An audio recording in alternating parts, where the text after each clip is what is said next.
Assalamualaikum warahmatullahi wabarakatuh. Nama saya Sri Marani dari kelas 12 IPS 2. Di sini saya akan membawakan cerpen berjudul Lelaki Sejati karya Putu Wijaya. Seorang perempuan muda bertanya kepada ibunya, "Ibu, lelaki sejati itu seperti apa?" Ibunya terkejut. Ia memandang takjub pada anak yang di luar pengamatannya sudah menjadi gadis jelita itu. Terpesona karena waktu tak mau menunggu. Rasanya baru kemarin anak itu masih mengompol di sampingnya hingga kasur berbau pesing. Tiba-tiba saja kini ia sudah menjadi perempuan yang punya banyak pertanyaan. Sepasang matanya yang dulu sering belekan itu sekarang bagai sorot lampu mobil pada malam gelap. Sinarnya begitu tajam, sekelilingnya jadi ikut memantulkan cahaya. Namun jalan yang ada di depan hidungnya sendiri yang sedang ia tempuh nampak masih berkabut. Hidup memang sebuah rahasia besar yang tak hanya dialami dari cerita di dalam pengalaman orang lain, karena harus ditempuh sendiri. "Kenapa kamu nanyakan itu, anakku?" "Sebab aku ingin tahu. Dan sesudah tahu, aku tak tahu." Wajah gadis itu menjadi merah. Ibunya paham, karena ia pun pernah muda dan ingin menanyakan hal yang sama kepada ibunya, tetapi tidak berani. Waktu itu perasaan tidak pernah dibicarakan, apalagi yang menyangkut cinta. Kalaupun dicoba, jawaban yang muncul sering menyesatkan. Karena orang tua cenderung menyembunyikan rahasia kehidupan dari anak-anaknya yang dianggap belum cukup siap untuk mengalami. Kini segalanya sudah berubah. Anak-anak ingin tahu, tak hanya yang harus mereka ketahui, tetapi semuanya, termasuk yang dulunya tabu. Mereka senang pada bahaya. Setelah menarik nafas, ibu itu mengusap kepala putrinya dan berbisik, "Jangan malu, anakku. Sebuah rahasia tak akan menguraikan dirinya. Kalau kau sendiri tak penasaran untuk membukanya, sebuah rahasia dimulai dengan rasa ingin tahu. Meskipun sebenarnya kamu sudah tahu, hanya karena kamu tidak pernah mengalaminya sendiri. Pengetahuanmu hanya menjadi potret asing yang kau baca dari buku. Banyak orang tua menyembunyikannya. Karena pengetahuan yang tidak perlu akan membuat hidupmu berat dan mungkin sekali patah lalu berbelok hingga kamu tidak akan pernah sampai ke tujuan." Tetapi ibu tidak seperti itu. Ibu percaya zaman memberikan kamu kemampuan lain untuk menghadapi bahaya-bahaya yang juga sudah berbeda. Jadi ibu akan bercerita. Tetapi apakah kamu siap untuk menerima kebenaran walaupun itu tidak menyenangkan? Maksud ibu, lelaki sejati anakku mungkin tidak seperti apa yang kau bayangkan. Kenapa tidak? Sebab di dalam mimpi kamu sudah dikacaukan oleh bermacam-macam harapan yang meluap dari berbagai kekecewaan terhadap laki-laki yang tak pernah memenuhi harapan perempuan. Di situ yang ada hanya perasaan keki. Apakah itu salah? Ibu tidak akan berbicara tentang salah atau benar. Ibu hanya ingin kamu memisahkan antara perasaan dan pikiran, antara harapan dan kenyataan. Aku selalu memisahkan itu. Harapan adalah sesuatu yang kita inginkan terjadi dan seringkali bertentangan dengan apa yang kemudian ada di depan mata. Harapan menjadi ilusi. Ia hanya bayang-bayang dari hati. Itu aku mengerti sekali. Tetapi apa salah bayang-bayang? Karena dengan bayang-bayang itulah kita tahu ada sinar matahari yang menyorot, sehingga berkat kegelapan kita bisa melihat bagian-bagian dari terangi cahaya. Hal-hal yang nyata yang harus kita terima, meskipun itu bertentangan dengan harapan. Ibunya tersenyum. "Jadi kamu ingat semua perkataan ibu katakan? Kenapa tidak? Berarti kamu sudah siap untuk melihat kenyataan." "Aku siap, aku tak sabar lagi untuk mendengar. Tunjukkan padaku bagaimana laki-laki sejati itu." Ibu memejamkan matanya. Ia seakan-akan mengumpulkan seluruh unsur yang berserakan di mana-mana untuk membangun sebuah sosok yang jelas dan nyata. "Laki-laki yang sejati itu, anakku," katanya kemudian, "adalah..." Tetapi ia tak melanjutkan. Adalah seorang laki-laki yang sejati." "Ah, ibu, jangan ngeledek begitu. Aku serius, aku tak sabar." "Bagus.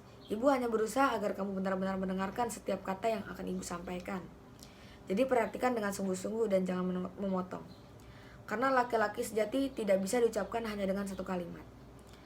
"Laki-laki sejati, anakku," lanjut ibu sambil memandang ke depan.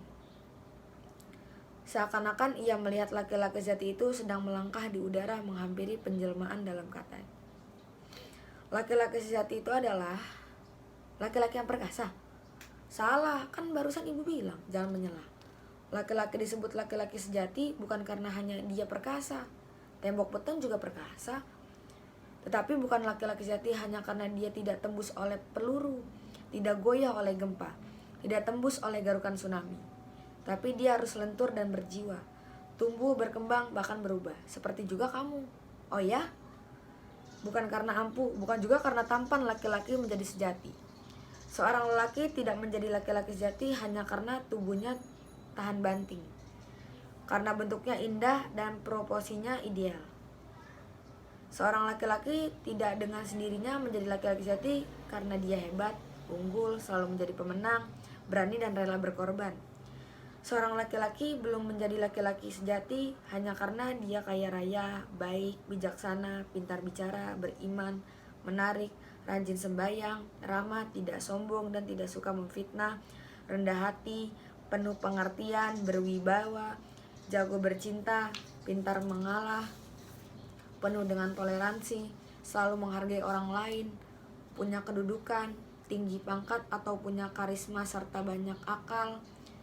Seorang laki-laki tidak menjadi laki-laki sejati hanya karena dia berjasa, berguna, bermanfaat, jujur, lihai, pintar atau jenius. Seorang laki-laki meskipun dia seorang idola yang kamu kagumi, seorang pemimpin, seorang pahlawan, seorang perintis, pemberontak atau pembaru, bahkan seorang yang arif bijaksana, tidak membuat dia otomatis menjadi laki-laki sejati. Kalau begitu apa dong? Seorang laki-laki adalah seorang yang melihat yang pantas dilihat, mendengar yang pantas didengar, merasa yang pantas dirasa, berpikir yang pantas dipikir, membaca yang pantas dibaca, dan berbuat yang pantas dibuat. Karena itu dia berpikir yang pantas dipikir, berkelakuan yang pantas dilakukan, dan hidup yang sepantasnya dijadikan kehidupan. Perempuan muda itu tercengang. Hanya itu. Seorang laki-laki sejati adalah seorang laki-laki yang satu kata dengan perbuatannya. Orang yang konsekuen maksudnya. Lebih dari itu. Seorang yang bisa dipercaya. Semuanya. Perempuan muda itu terpesona. Apa yang lebih dari yang satu kata dan perbuatan? Tulus apa semuanya? Perempuan muda itu memejamkan matanya. Seakan-akan mencoba membayangkan seluruh sifat itu mengkristal menjadi sosok manusia yang kemudian memeluknya. Ia menikmati lamunannya sampai tak sanggup melanjutkan lagi untuk berbicara. Dari mulutnya terdengar arogan kecil, kagum, memuja, dan rindu. Ia mengalami orgasme batin. Gumamnya terus seperti mendapatkan tusukan nikmat. Aku jatuh cinta kepadanya dalam penggambaran yang pertama. Aku ingin berjumpa dengan laki-laki seperti itu. Katakan di mana aku bisa menjumpai laki-laki sejati seperti itu, Ibu? Ibu tidak menjawab. Dia hanya memandang anak gadisnya seperti kasihan. Perempuan muda itu jadi bertambah penasaran. Di mana aku bisa berkenalan dengan dia? Untuk apa? Karena aku akan berkata terus terang bahwa aku mencintainya. Aku tidak akan malu-malu untuk menyatakannya. Aku ingin dia menjadi pacarku, mempelaiku, menjadi bapak dari anak-anakku, cucu-cucu ibu. Biar dia menjadi teman hidupku, menjadi tongkatku kalau nanti aku sudah tua, menjadi orang yang akan memijit kakiku kalau kesemutan, menjadi orang yang membesarkan hatiku kalau sedang remuk dan ciut, membangunkan aku pagi-pagi kalau aku malas dan tak mampu lagi bergerak. Aku akan meminangnya untuk menjadi suamiku. Ya, aku tak akan ragu-ragu untuk merayunya menjadi menantu ibu, penerus generasi kita. Kenapa tidak? Aku akan merebutnya. Aku akan berjuang untuk memilikinya. Dada perempuan muda itu turun naik. Apa salahnya sekarang wanita memilih laki-laki untuk jadi suami? Selama berabad-abad, kami perempuan hanya menjadi orang yang menunggu giliran untuk dipilih. Perempuan muda itu membuka matanya. Bola mata itu berkilat-kilat. Ia memegang tangan ibunya. Katakan cepat, Ibu, di mana aku bisa menjumpai laki-laki itu? Bunda menarik nafas panjang. Gadis itu pun terkejut. Kenapa ibu menghela nafas panjang itu? Karena kamu menanyakan sesuatu yang sudah tidak mungkin, sayang. Apa? Tidak mungkin? Iya. Kenapa? Karena laki-laki sejati seperti itu sudah tidak ada lagi di atas dunia. Oh, perempuan muda itu terkejut.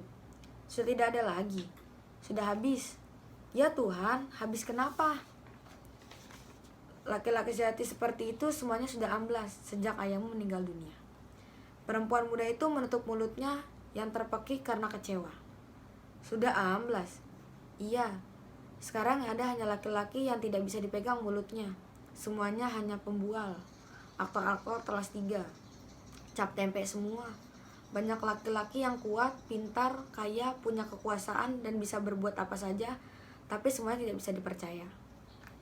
Tidak ada lagi laki-laki sejati anakku. Mereka tukang kawin, tukang ngibul, semuanya bakul jamu. Tidak mau mengurus anak, apalagi mencuci celanamu. Mereka buas dan jadi macan kalau sudah dapat apa yang diinginkan. Kalau kamu sudah tua dan tidak rajin lagi meladeni, mereka tidak segan-segan menyiksa, menggebuki kaum perempuan yang pernah menjadi ibunya. Tidak ada lagi laki-laki sejati anakku. Jadi kalau kamu masih merindukan laki-laki sejati, kamu akan menjadi perawan tua. Lebih baik hentikan mimpi yang tak berguna itu. Garis itu termenung, mukanya sangat tampak murung. Jadi tak ada harapan lagi, gumamnya dengan suara tercekik putus asa. Tak ada harapan lagi. Kalau begitu aku patah hati. Patah hati. Iya, putus asa. Kenapa mesti putus asa? Karena apa gunanya lagi aku hidup kalau tidak ada laki-laki sejati? Ibunya kembali mengusap kepala anak perempuan itu lalu tersenyum. Kamu terlalu muda, terlalu banyak baca buku dan duduk di belakang meja. Tutup buku itu sekarang dan berdiri dari kursi yang sudah menjarakan kamu itu. Keluar, hirup udara segar, pandang langit biru dan daun-daun hijau. Ada bunga bangkung putih sedang mekar beramai-ramai di pagar. Dunia tidak seburuk seperti yang kamu bayangkan di dalam kamarmu. Hidup tidak sekotor yang diceritakan oleh buku-buku dalam perpustakaanmu, meskipun memang tidak seindah mimpi-mimpimu. Keluarlah anakku, cari seseorang di sana, lalu tegur dan bicara. Jangan ngumpat di sini. Aku tidak ngumpat. Jangan lari. Siapa yang lari? Mengurung diri itu lari atau ngumpat? Ayo keluar. Keluar kemana? Ke jalan. Ibu menunjukkan ke arah pintu yang terbuka. Bergaul dengan masyarakat banyak. Garis itu termangu. Untuk apa? Dalam rumah kan lebih nyaman. Kalau begitu kamu mau jadi kodok Cooper. Tapi aku kan banyak membaca. Aku hafal di luar kepala sajak-sajak Khalil Gibran. Tidak cukup. Kamu harus pasang omongan dengan mereka. Berdialog akan membuat hatimu lebih terbuka. Matamu melihat lebih banyak dan mengerti apa kelebihan-kelebihan orang lain. Perempuan muda itu menggeleng. Tidak ada gunanya. Mereka kan bukan laki-laki sejati. Makanya keluar. Keluar sekarang juga. Keluar. Iya. Perempuan muda itu tercengang. Suara ibunya menjadi keras dan memerintah. Ia terpaksa meletakkan buku, membuka earphone yang sejak tadi menyemprotkan musik R&B ke dalam kedua telinganya, lalu keluar kamar. Matahari sore terharang oleh awan tipis yang berasal dari polusi udara. Tapi itu justru menolong matahari tropis yang menggarang itu untuk menjadi bola api yang indah. Dalam bulatan yang hampir sempurna, merahnya menyala namun lembut mengelincir ke kaki langit. Si helut seekor burung elang nampak jauh tinggi melayang-layang mengincar sasaran. Wajah perempuan muda itu tetap kosong. Aku tidak memerlukan matahari. Aku memerlukan laki-laki sejati, bisiknya. Makanya keluar dari rumah dan lihat jalanan. Untuk apa? Banyak laki-laki di jalan. Tangkaplah satu, ambil yang mana saja. Sembarangan dengan mata terpejam pun tidak apa-apa. Tidak peduli siapa namanya, bagaimana tampangnya, apa pendidikannya, bagaimana otaknya, tak peduli seperti apa perasaannya. Get sembarangan laki-laki yang mana saja yang tergapai oleh tanganmu dan jadikan ia teman hidupmu. Perempuan muda itu tercengang. Hampir saja ia mau protes, tapi ibunya keburu motong. Asal, lanjut ibunya dengan suara lirih namun tegas. Asal ini yang terpenting anakku. Asal dia benar-benar mencintaimu dan kamu sendiri juga sungguh-sungguh mencintainya. Karena cinta anakku, karena cinta dapat mengubah segala-galanya. Perempuan muda itu tercengang. Dan lebih dari itu, lanjut ibu sebelum anaknya sempat membantah. Lebih dari itu anakku, katanya dengan suara yang lebih lembut lagi namun semakin tegas. Karena seorang perempuan anakku, siapapun dia, dari manapun dia, bagaimanapun dia, setiap perempuan anakku, dapat membuat seorang laki-laki, siapapun dia, bagaimanapun dia, apapun pekerjaan, bahkan bagaimanapun kalibernya, seorang perempuan dapat membuat setiap laki-laki menjadi seorang laki-laki yang sejati.